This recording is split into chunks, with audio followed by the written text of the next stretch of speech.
Hello again mga ka-Ate G, and in this video let's continue to make this DIY storage box. So the last video that I have uploaded, I started to make this box, but I am not done yet. So let's continue now.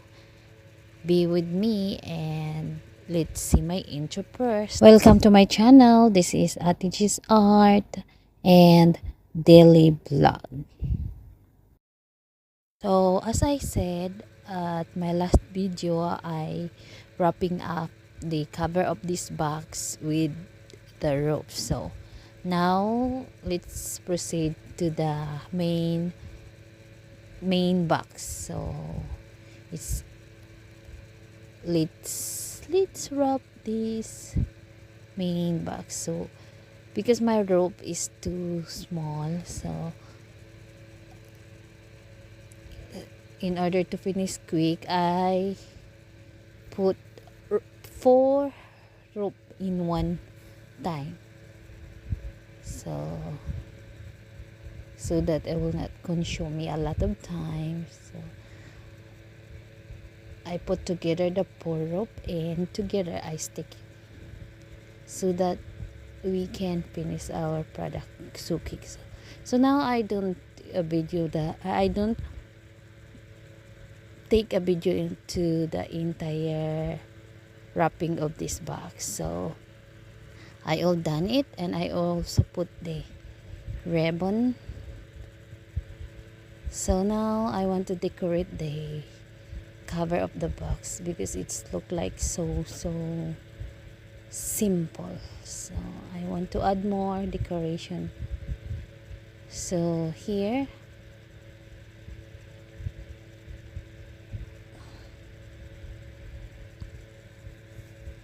I want to put one more big rope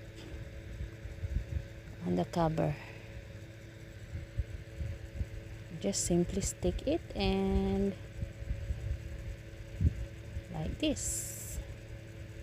I twist it. Not twisting. And so very simple.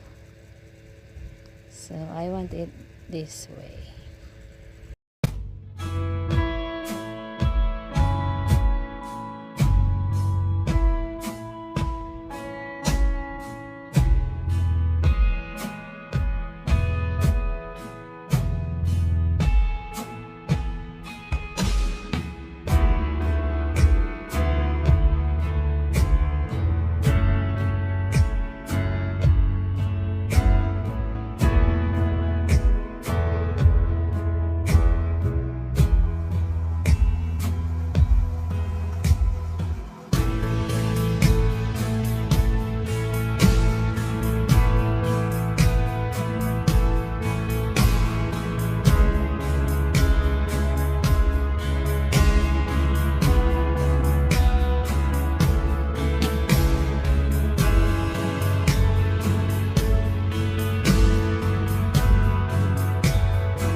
here I finished my box, and I can put my things in here. So I don't just make one, but I make two pieces from this box.